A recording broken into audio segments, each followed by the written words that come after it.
Hey,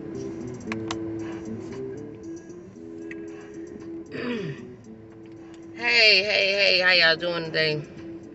This is your girl Giselda, She Boss, coming to you live from a remote location. Alright, so check the moon. How y'all doing today, man? I hope everybody had a blessed and beautiful day, prosperous and all the above. Um, I just wanted to know, like, there's something on my mind. I was sitting here thinking, I went to go visit my grandparents a couple weeks ago, and I just had a really good visit with them. Like my grandparents are 90 years old, so they've lived pretty full, productive life. I think if they live here tomorrow, they wouldn't have any regrets about anything that they did. Hey, what's going on, girl? You know what I'm saying? It made me feel good to see my grandparents because I don't get to see them, and they had just been on my mind. But when I went to go visit my granddaddy, they was telling me that my granddaddy had just got out of the hospital. He had been in the hospital for like a week and a half. And I like to joke around. I don't know, but anybody know me know I love to kick shit. Since I was like, granddaddy, you ain't got that Rona, is you? Like, what you doing in the hospital? You know what I'm saying? But my granddaddy 90 years old, so that's to be expected. But he does have pre-existing conditions. So, I'm definitely concerned about my granddaddy because I don't want my granddaddy in the hospital around all them sick ass people if he already got pre-existing conditions, you know what I'm saying, that may weaken his immune system and leave him susceptible to other sicknesses, okay?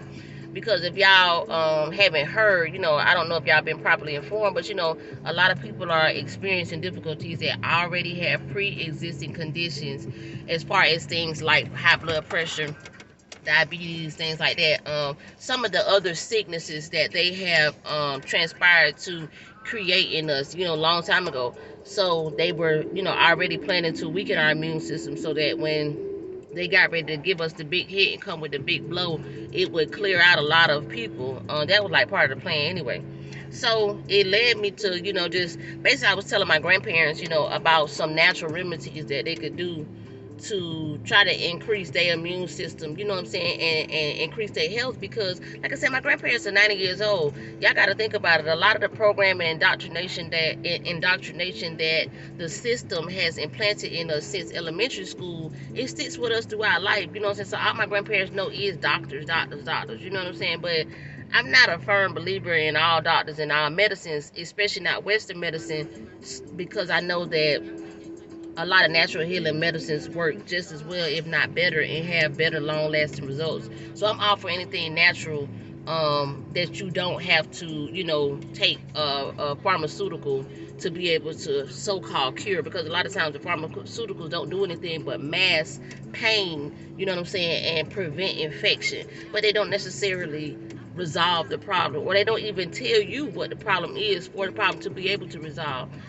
Case in point, for instance, yeah, a lot of people, have high blood pressure and wonder why when they take high blood pressure medicine, they're not, the high blood pressure doesn't go away. Like, if they're giving you high blood pressure medicine, what is it for? To keep your blood pressure from going up? Okay, check the move.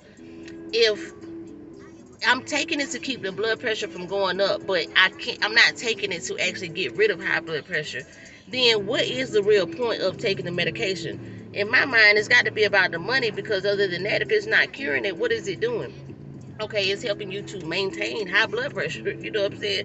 Why do I need medicine to help me maintain high blood pressure? Won't I have high blood pressure anyway, regardless if I take the medicine or not? Okay, so check the move. If you have high blood pressure, why don't they just tell you what's causing the high blood pressure and tell you what you can do to stop whatever is causing the high blood pressure? See, high blood pressure is just a symptom of something greater or something that's already existed.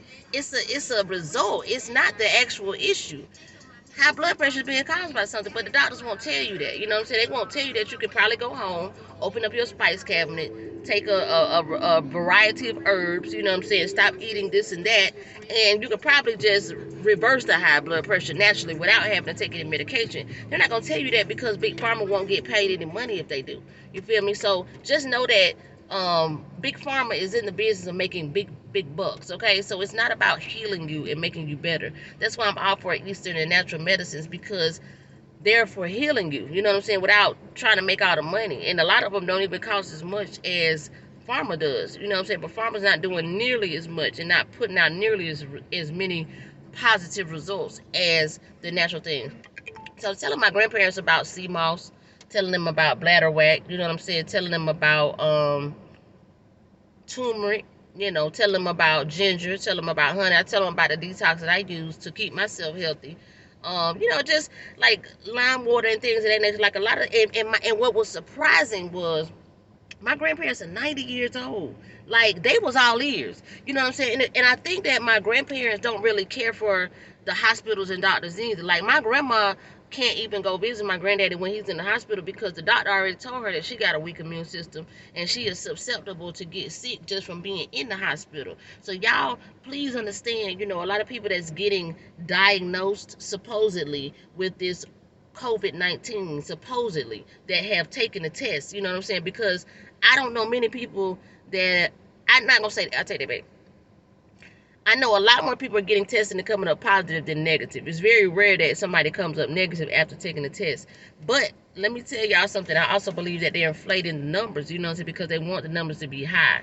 But if you go and compare how many people have, died or gotten sick from the flu last year compared to the amount of people that have died or gotten sick from the Rona this year, I guarantee you the numbers are not the same. Flu is going to be way higher, you know what I'm saying? But people are not running around just scared and, all in the uproar about the flu. Y'all wearing masks, you know what I'm saying, for all these years when the flu was out. But now all of a sudden the remix of the flu, which is the Rona, you know what I'm saying, comes out and people are just scared to death, you know what I'm saying? And let me tell y'all something. Y'all out here wearing a mask, don't get me wrong, I support my swag mask. When it's too hot, I don't wear the shit because I'm not finna suffocate on account of somebody telling me that these masks are gonna protect me, because I know the masks don't really protect you from anything. It's bullshit, I don't know if y'all ever heard me say about what this social distancing is really about, you know what I'm saying? And I've been called a conspiracy theorist and all kind of shit. I don't give a damn about that. You feel me? You can call me a conspiracy theorist all you want, but conspiracy theories are things that can't be proven. The facts is the facts. When your own president tell you that he won't even wear a mask because it ain't about nothing, you know what I'm saying? You gotta look at that and try to figure out what's really going on here, right? Trump know a lot more than he say, but he just can't say what he know. But he's telling y'all in so many words, the mask don't protect you. I wear mine for fashion. You know what I'm saying? I had swag. Listen, man, I came up with swag masks over a year ago on God.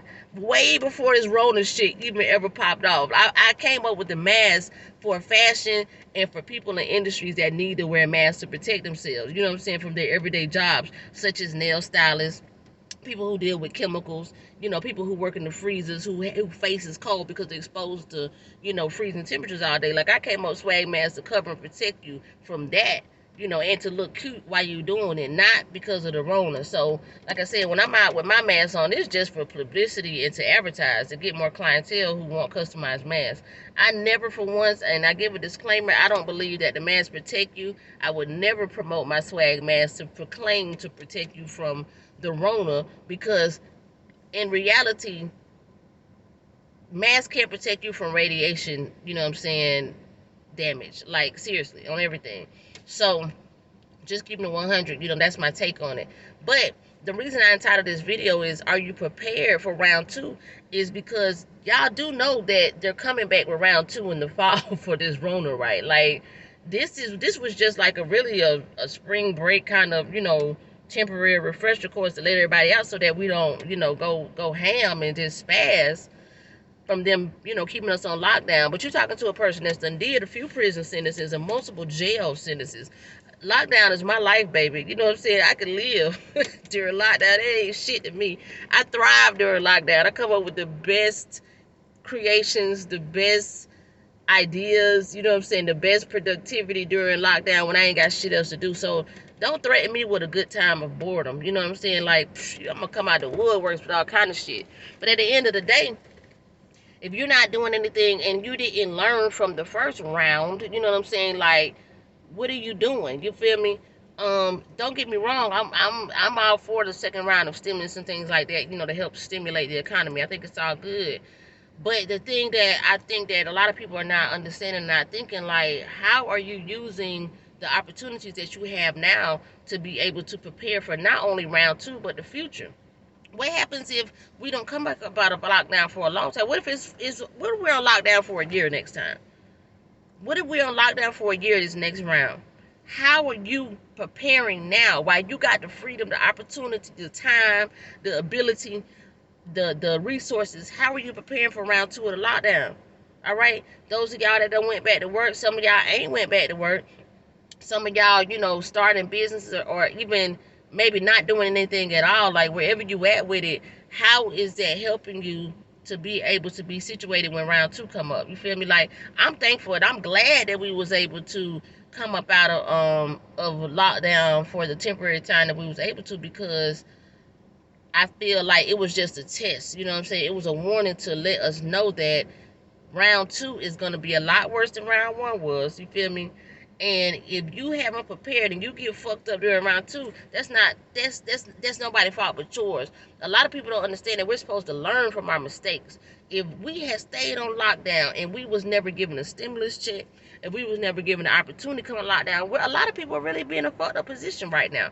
And it would be even crazier to go back into round two and didn't prepare and set yourself up to be able to survive this shit again when round two come back. And they're already telling you, like, everything they do, they tell you in advance. A lot of people just don't believe it, but they be telling you already what they telling you round two coming, and it's gonna be even worse than round one. You know what I'm saying? So if you haven't prepared already, please stop what you're doing before you ruin yourself and start preparing for your future wealth. I'm telling you, don't go down. You know what I'm saying? Don't go down with the sinking ship. Let's be real. Everybody ain't meant to make it. Everybody ain't meant to stay afloat. But if you got the knowledge, or you even have the competency to understand what's really going on, please take advantage of your brain and your saneness, and help to educate others who may not be aware. So that's why I come and I talk to y'all and I tell y'all what I know, the information I receive. What I do know is, and what I believe is, round two is going to be a lot worse. We're going to be on lockdown a lot longer, and a lot of people are going to suffer a lot more. Okay, I do believe that they are going to do a round two stimulus. Yes, I believe it's going to be more money, but from what they're saying, it's going to be way less people that qualify for this round two stimulus than qualified the first time. All right, they're really going on people who made less. I think it was like the last time I think was 40,000. That ain't shit, y'all. That's way less than minimum wage. Who the hell only makes 40,000 a year? Like, how can you even survive off of that? So a lot of people that qualify for stimulus first time, you know what I'm saying, you won't necessarily get it. Hey, I told a lot of people last year, about starting a business, and I started my business last year. Thank goodness I followed my first instinct and my intuition, who told me, hey, this is the time to do it, because shit, my business, just starting it, you know what I'm saying, just blessed me with the coins to be able to take it to the next level. I know some people are not as fortunate, but guess what? If you unemployed and you got a business, you double whamming, baby. Like, this big business. You sitting pretty right now. And if you ain't, go ahead and hit me up for your 30-minute consultation. You know what I'm saying? Let's go ahead and get you equipped with the knowledge so that you can be, you know what I'm saying, situated and well prepared. But in any event, if you know what I'm saying, that, and you was able to capitalize off of that, don't go blowing it, you know what I'm saying, and don't try to keep up with the Joneses. Don't do what I do, because I got my bag right. You feel me? But just know that no matter how much, I don't give a fuck how much I get. I don't care how much they give me. It'll never be enough. You know what I'm saying? Like, too much money ain't never enough money. I want to make sure that I'm creating generational wealth and investing the money. You know what I'm saying? Like, I'm eating right now. Man, I took a chance. I don't even know that much about investing in stocks, but I'm gonna just tell y'all some real shit. I took a chance and invested in a couple of stocks, Spotify and Etsy. I didn't even know that Spotify had just inked the deal with one of the top podcasters in the country. You know what I'm saying? When I decided to invest in it. So just off of, once again, listening to my instinct and trusting my instinct, because if y'all do not listen to your instinct, y'all don't trust y'all instinct, let me tell you something about your instinct. Your instinct is for you. It is telling you what is good for you. Your instinct won't tell you nothing wrong. Your instinct is not for anybody else, and your instinct does not talk to anybody else but you. A lot of times we get in trouble, and a lot of times we get fucked up in situations. We get, we make mistakes, and we we fall short, you know what I'm saying, of the victory because we didn't listen to our instinct telling us, hey, don't do this. Oh, yeah, go ahead and do that. Yes, it's your time. When you get that urge and that feeling that's kind of nagging you and you just don't know what it is, it's like something just telling you, do it, do it, do it, do it. That's your instinct, baby. It's trying to tell you it's your time. I'm glad that I took heed and that I know now that I need to listen to my instinct. I ended up in prison and jail a lot of time because I didn't listen to my instinct. And my instinct was telling me, don't do that. Don't go with that person. You know what I'm saying? But I didn't know that that was my instinct working in my favor. Now I'm aware. I make sure that, you know what I'm saying, I learn from my mistakes and I don't do that again. So nowadays, I don't even wait for my instinct to tell me anything. I go ahead and ask my instinct, hey, is this right? Should I do this? Should I make that move? Do I need to deal with this person? Do I need to go there? Do I need to take this trip? Do I need to schedule this webinar? Is this too much to take on? Like, I go ahead and ask my instinct for clarification immediately so that I avoid making those mistakes and going through all these other pitfalls and unnecessary, um, obstacles, because my instinct is already there to let me know what to do. It's that simple. So if your instinct is telling you that you are not doing the right thing right now, please listen to your instinct. Your instinct is telling you what's coming. If you do not listen to your instinct and you continuously choose to try to be in control of the situation on your own, you will continue to see that you will continue to get the same results. I'm telling you what I know. Oh my God, see, that's the truth. So if you're not prepared, make sure you prepare, but also make sure you spread the love. Y'all, it touched my heart that my grandparents really would listen to me. My grandma called me today and asked me about, what I was telling her about the lime water. And she was like, did you say to put it in the refrigerator? And I had really forgot. I told my grandmama, I'm going to order y'all some sea moss. And because they don't use the internet, I told her, I'm going to mail you some information about the benefits of sea moss. You know what I'm saying? But because they're so open to try something new because everything that they've been doing ain't been working, my granddad keep going to the hospital, but ain't getting no better. You know what I'm saying? That say a lot about how we can really teach people that don't know it and they don't have access to the same information that we got. You know what I'm saying? So don't get all the good information and then don't share it and keep it to yourself. All right? Make sure that you're trying to educate others, help others, because you will receive your blessings in abundance on everything. It will come back to you. What you put out there will always come back to you. So you put out help, love, support, encouragement, wisdom, knowledge, and things like that. It'll keep coming back to you tenfold, okay? So as always, I speak nothing but infinite blessings in abundance, y'all, all right? Y'all keep your fingers crossed for that next stimulus check, because I'm telling you, if you get it, it'll help a lot of people out with setting yourself up for the future. And if you don't know what to do, you don't know what to invest in, just start with something small, man. You know what I'm saying? Like, you can invest in a lot of stocks and stuff for like $1 nowadays, and it's not even difficult to do. All right, so or get you some Bitcoin or something. Like, listen, put something to the side. Go buy you some gold or some silver coins and just put them up. Because when the value of the dollar depreciates and you got all that cash on hand, it ain't gonna be worth nothing. You still got yourself shit. You know what I'm saying? Like, you'll still be stuck in a bad predicament. Get you something that's going to be worth something no matter what the market of the the value of the dollar is, okay? Regardless of the market being up or down, it'll still have value. That's what you want, value. You want things that are valuable. And I'm not talking about real estate that is costing you money or you're still paying up out of the pocket. Those are things that we call assets but are really a liability. That's a whole nother different thing and a whole nother different subject, a whole nother topic for a whole nother day. But even if you start there, that's still something. Owning something or having something that you own and that is of value is a great start, okay? So just know that, take that, think about that, let it marinate, you know what I'm saying? Talk it over with somebody else, research it. You don't have to take my word for it. Look it up. While you sitting there at home and you got all that time in your hand, you got all the information that you could ever want the answers to at the tip of your fingertips by using some type of device. You know what I'm saying? Like, everybody got one, so it ain't no reason. If you ain't got one, go to the library, boo. It's free. They got free Wi-Fi and they got computers there that you can use, all right? So it's no excuses, and you got to make sure that you handle your business, all right? This my food calling is ready. I love y'all. Thank y'all for tuning in and joining me. Later. Hello.